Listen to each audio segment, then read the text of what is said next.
Peace. Peace.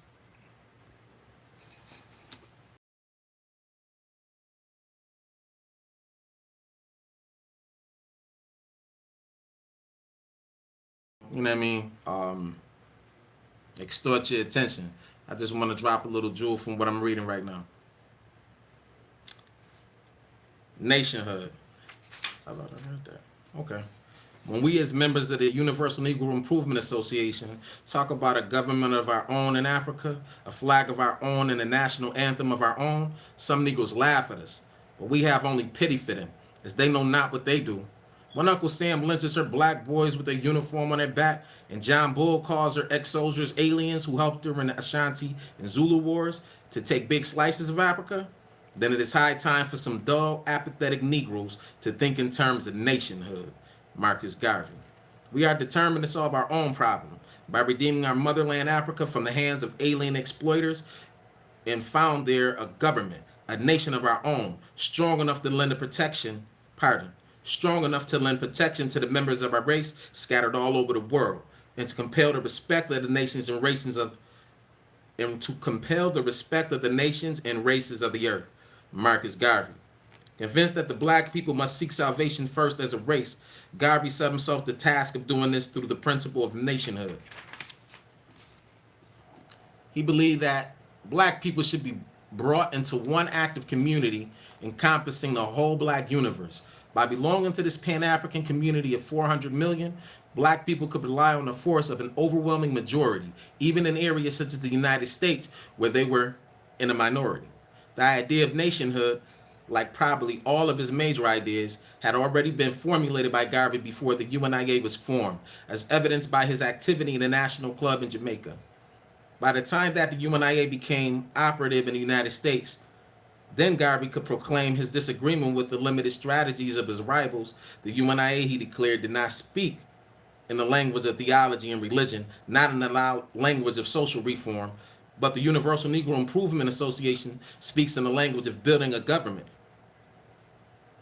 of building political power and all that goes with it.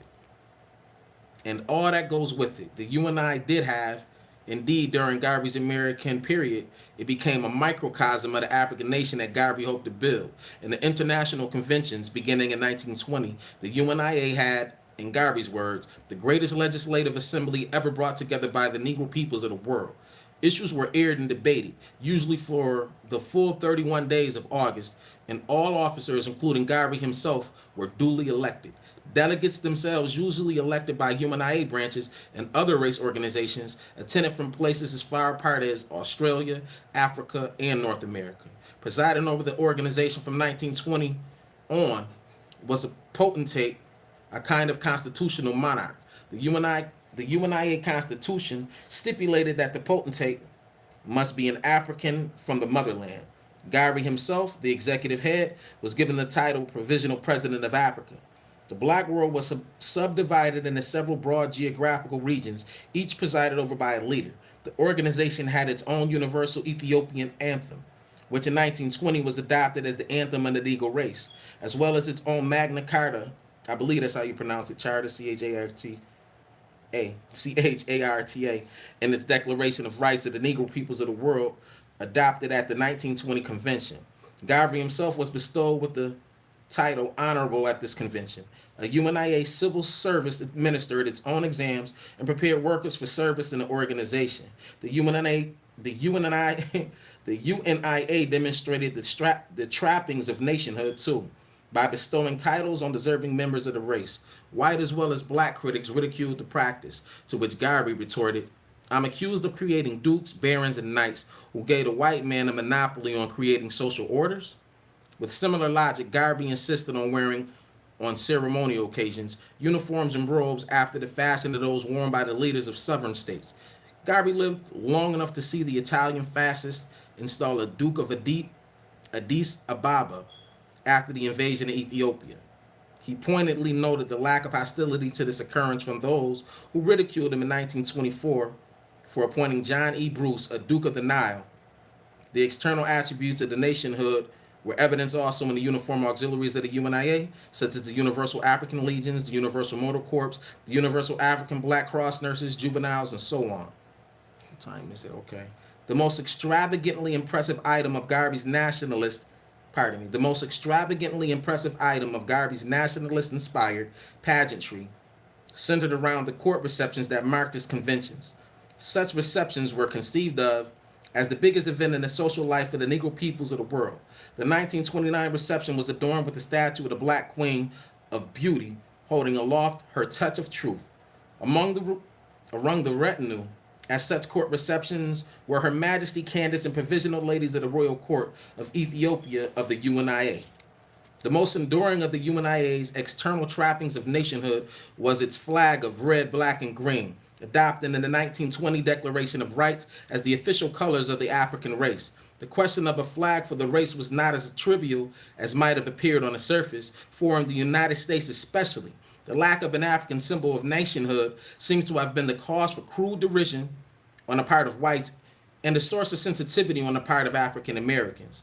White derision over this deficiency was summed up in a popular American song, "Every Race Has a Flag But the Coon."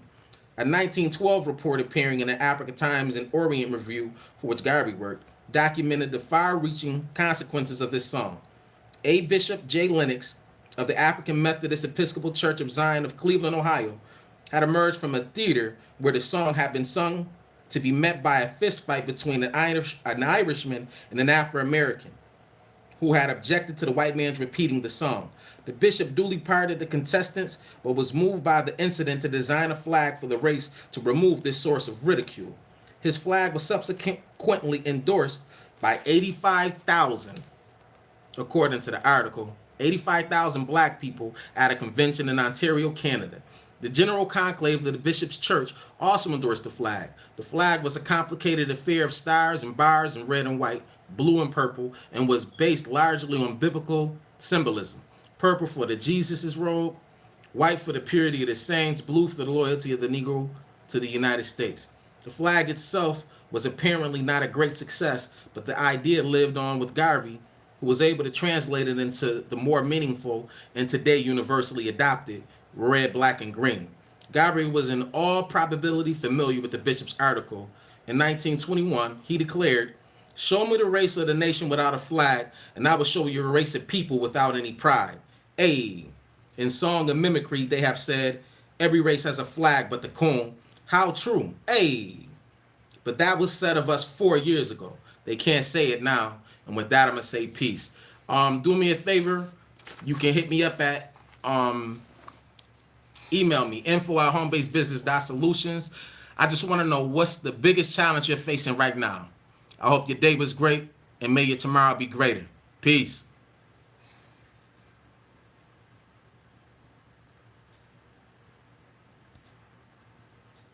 Oh, and by the way, this is my first live, so I don't really know what I'm doing, but you know what? I'm going to figure it out. Y'all know that.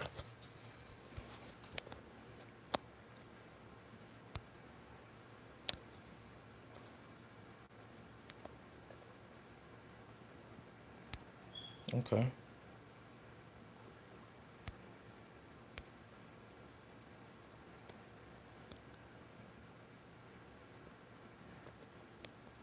How do I end it?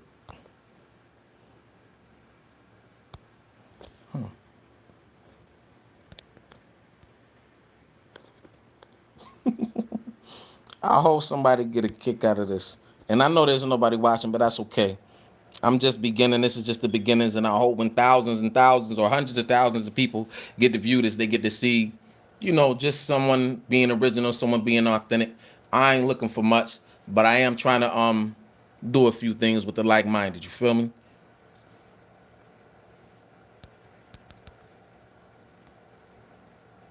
What is that?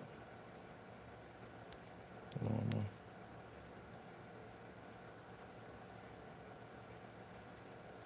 Okay.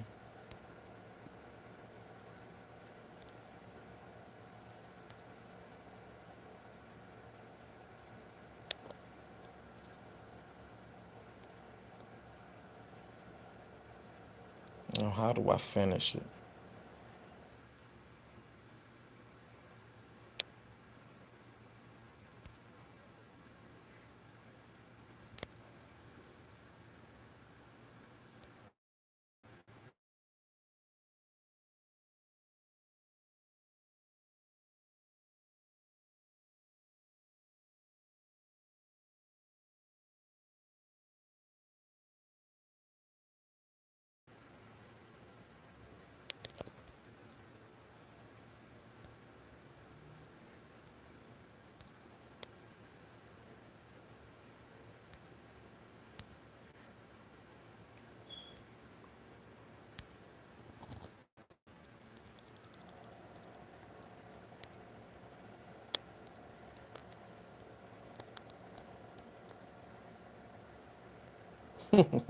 Y'all wanted this joint still live. That's crazy.